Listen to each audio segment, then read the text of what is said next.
Putting out the call for just kind of ease up on us a little bit through the holidays, okay? Uncle, Uncle, it has been just a year of extremes. You know, February was the wettest on record. We had Interstate 24 come down, and then we had the flash drought, then a cold November. It's been kind of a bumpy start to December. So yeah, we're ready for just some good old-fashioned partly cloudy, and that's what we've got for the next 7 days. Now, the cold air that's in place behind yesterday's cold front, it's still settling in for the night. So it is going to be a very cold night. It's been a cold, raw, somewhat uncomfortable day. We had a good bit of cloud cover around for most of the day. That back edge of the clouds is finally starting to push through Nashville, so it's working into our higher elevations. These spit out a few flurries today across the area as well. My 6-year-old asked me, "Mommy, why is it snowing?" And I said, "Because it's cold outside, Bubs." And that's why. So thankfully, the clouds are on the way out. They will take the flurries with them, but the cold air isn't going to leave, not yet anyway. Mid-30s across the area right now. We had a little bit of drizzle that lingered just past midnight last night, so we added 0.02 of an inch of rain to the rain gauge. I mention that because key to our weather story is temperatures, but we're also keeping an eye on just where this year is coming in as far as how much rain we've had. And we are officially in the record book for the top 5. 2019, it's not done yet, has now secured the spot for the 5th wettest year on record.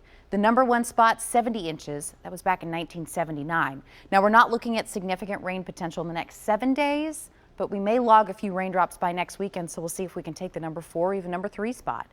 30s is where we sit right now, although with the wind, it's around 10 to 15 miles per hour. The feels like factor is lower. Clearly, you see how it's pouring in out of the northwest behind that front. It's like a funnel of cold air. That means 36 doesn't feel like 36. 36 feels like 30. So as we head into the evening hours and our actual temperatures dip down into the 20s, the wind chill will be just a touch cooler than that.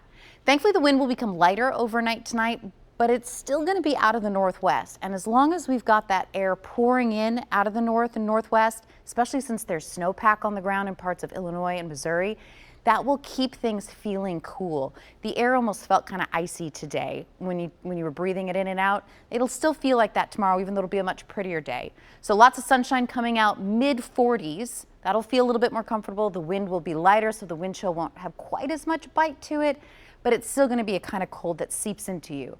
It doesn't last. Look at this temperature trend. I referenced the yodeler in The Price is Right, and that's totally what's happening with our temperatures, but he doesn't fall off. You win this one. Mid-50s as we head towards the weekend. A little bit of cloud cover around on Saturday and Sunday, so it's not going to be quite as bright on the weekend, but it does look to be mostly dry. Cloud cover will be thicker for our southern tier during the weekend. That's as a system scoots by to the south. And look at Monday, Tuesday of next week, near 60. Above normal temperatures as we welcome Hanukkah, head towards Christmas Eve on Tuesday. Christmas next Wednesday looks to be a whole lot more of the same. Partly cloudy skies, mid-60s, nice quiet weather as folks kind of get into that home stretch of the holiday season. Bree?